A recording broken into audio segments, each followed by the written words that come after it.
मरवत साहब, आपके हवाले से जो नोटिफिकेशन आया उस हवाले से जब खान साहब से पूछा गया, उनको बताया गया साथियों ने, तो उस पर उन्होंने नो कमेंट कहा, ना यस कहा ना नो कहा।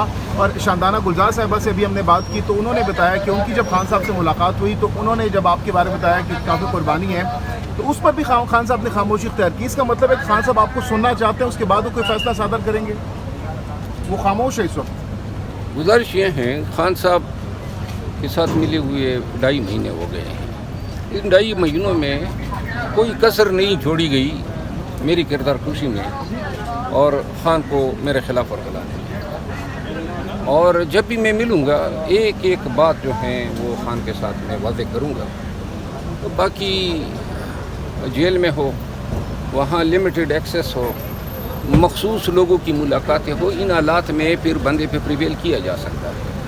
और इंशाल्लाह खान साहब से जब मेरी मुलाकात होगी ये तमाम गलतफहमियों जो हैं ये पर्द हो जाएगी। कितने पर उम्मीद है कि खान साहब कन्विंस कर लेंगे आप उनको? कि मैं जहांगीर भाई आपको बता दूँ, मैं खान साहब से मिलूँगा तो सिर्फ उसको वजाहत दूँगा कि ये चीज़ें गलत बताई गई हैं।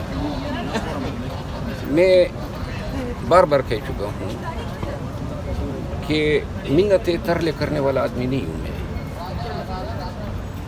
मैं एक ग्रेस के साथ पार्टी में रहना चाहता हूँ और ये मेरा हक है। मैं गिले शिकवे नहीं करता हूँ कि मैंने ये किया था और इसका हकदार नहीं था, लेकिन मैं ये ज़रूर कहता हूँ कि मैं वो शख्स हूँ जो खान के लिए और PTI के लिए पूरे सिस्टम से टकराया था।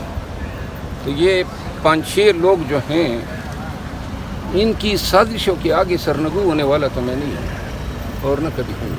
गुज़श्ता रोज़ जो सवाबी में बड़ा जलसा हुआ, वहाँ पे देखा कि आपके बैनर्स लगे हुए थे, आपके हक में नारेबाजी की जा रही थी। क्या कहेंगे इस हवाले से? आपने बड़ा मिस किया आवाम ने आपको। बहुत शुक्रिया।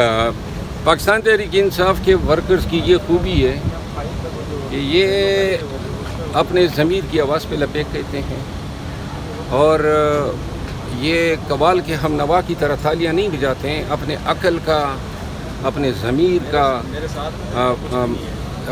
इतलाक़ करते हैं और फ़ैसले करते हैं। कोई पटवारी नहीं है। तो लिहाजा आपने देखा सवाबी में वर्कर जो हैं वो नाइंसाफ़ी के ख़िलाफ़, और ये जो फ़ैसला है मैं वर्कर्स को कहना चाहता हूँ इसकी कोई अहमियत नहीं है। एक शख्स ने मेरे मुखालिफिन की माँ पे एक नोटिफिकेशन जारी किया जिसकी कोई वक़्त नहीं है जनाब। अच्छा, ये जो गुज़श्ता कुछ रोज़ पहले इंतज़ार पंजोता साहब कह रहे थे कि खान साहब ने खुद कहा, वो पंजोता साहब उसी ग्रुप के तर्जमानी करते हैं जो मेरे मुखालिफ हैं, तो लिहाजा मैं इसमें मज़ीद क्यों ऐसे हो क्यों रहा है? क्योंकि पार्टी में इस वक्त आपने देखा कि जो नून लीग हो, जो गिरफ्तारियाँ हो रही हैं PTI में, और बाकी इस टाइम में ऐसे इख्तलाफात खुल के सामने आना, तो ये तो पार्टी को कमज़ोर करती है इस तरह की बातें। देखिए, मैं यही तो बात कर रहा हूँ कि मेरी पाकिस्तान तहरीक इंसाफ को इस कड़े वक्त में ज़रूरत है और ये जो अवामिल हैं इसका किसको फ़ायदा है? दिलादारी हो रही है वर्कर्स की, एक डिवीज़न का, एक तकसीम का जो है समा पेश किया जाता है, गोया पार्टी में तकसीम है। बहरहाल हम अपनी ज़ाती नफ़रतों में अब इतने गुज़र गए हैं कि पार्टी या खान का मफाद जो है वो हम उसको खातिर में नहीं ले रहे। अच्छा शेर अफजल मरवत साहब, इस नोटिफिकेशन के बाद अब आपका अगला लाहेमल क्या होगा? सुनने में आ रहा है कि आप एक ग्रैंड जरगा भी करने जा रहे हैं अपने गांव में। देखिए, ये नोटिफिकेशन जो है एक अनऑथराइज्ड शख्स है, इसका कोई काम नहीं था। फिर ये जो कह रहे कमेटी को इख्तियार था, तो वो कमेटी को इख्तियार उस पहले वाले नोटिफिकेशन में तो नहीं दिया था। बहरहाल ये वो लोग हैं जो किसी की मापिया कर रहे हैं और ये वही लोग हैं जो तवातर के साथ खान को गलत फीड कर रहे हैं। अच्छा मरवत साहब, बैन मुल्की और गैर मुल्की अगला लाएअमल देखिए, मेरा लाएअमल तो बड़ा क्लियर कट है। खान साहब से जब मुलाकात होगी अपना मौक़िफ़ बयान करूंगा, फिर खान साहब जो भी फैसला करेंगे मुझे। आपको आपकी मुलाकात नहीं होने दी जा रही?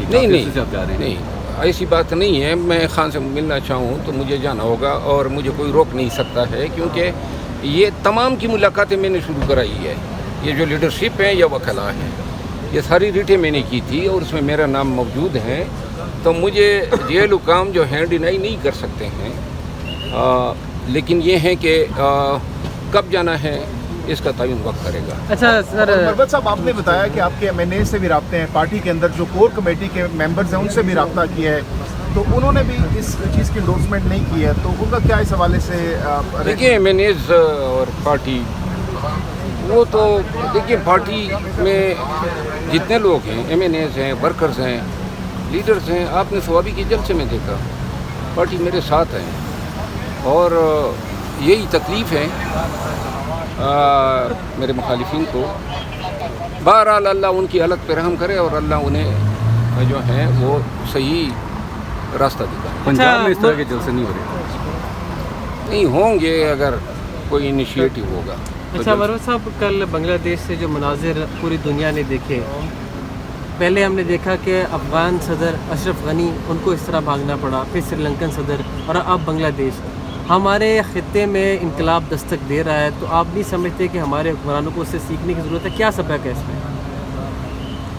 دیکھیں یہ ڈیولپنگ کنٹریز کا المیہ یہی ہوتا ہے کہ جس کو اختیار مل جاتا ہے وہ اپنے اختیار کا پھر اسی طرح استعمال کرتا ہے جس طرح سینا واجد کر رہی تھی بنگلہ دیش میں، یا جس طرح موجودہ یہ حکمران بنے بیٹھے ہیں پاکستان میں. یہی حالت وہاں پہ بھی تھی نا، الیکشن وہاں پہ بھی ری کیے گئے، وہاں پہ بھی تمام مخالفین کو جیلوں میں ڈالا گیا تھا، وہاں پر بھی ظلم و جبر کا بازار گرم تھا، عدلیہ کو سرنگو کیا گیا تھا.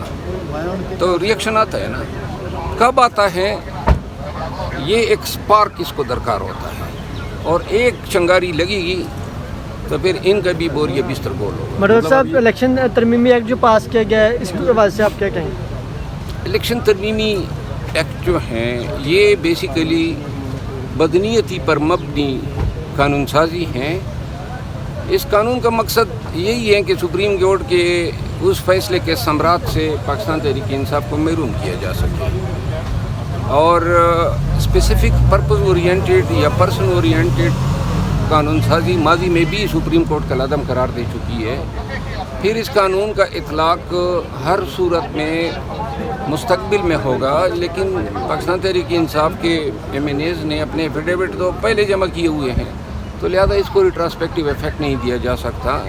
یہ جب صدر کی طرف سے اسینٹ مل جائے گی تو یہ قانون عدالتوں میں چیلنج ہوگا، اور میرا خیال نہیں ہے کہ ریموٹلی بھی یہ قانون جو ہے سسٹین کر جائے گا. سر پی ٹی آئی کا جو پروٹیسٹ ہے وہ لمتی ہے کہ آپ اس میں پارٹیسپیٹ کریں گے؟ جی میں کرتا رہتا ہوں.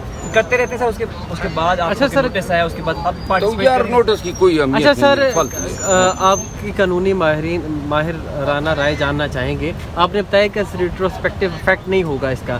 اچھا یہ بتائیے کہ جو 8 ججز کا فیصلہ ابھی تاحال نہیں آیا، تفصیلی فیصلہ، تو یہ جو قانون سازی ہوئی ہے اس حوالے سے وہ کچھ ججمنٹ اپنی پاس کر سکتے ہیں، ڈائریکشن دے سکتے ہیں اس تفصیلی فیصلے میں؟ یہ قانون علیحدہ چیلنج ہوگا. جو میٹر کسی عدالت میں گیا نہ ہو اس کو ایڈوانس میں پریم نہیں کیا جا سکتا.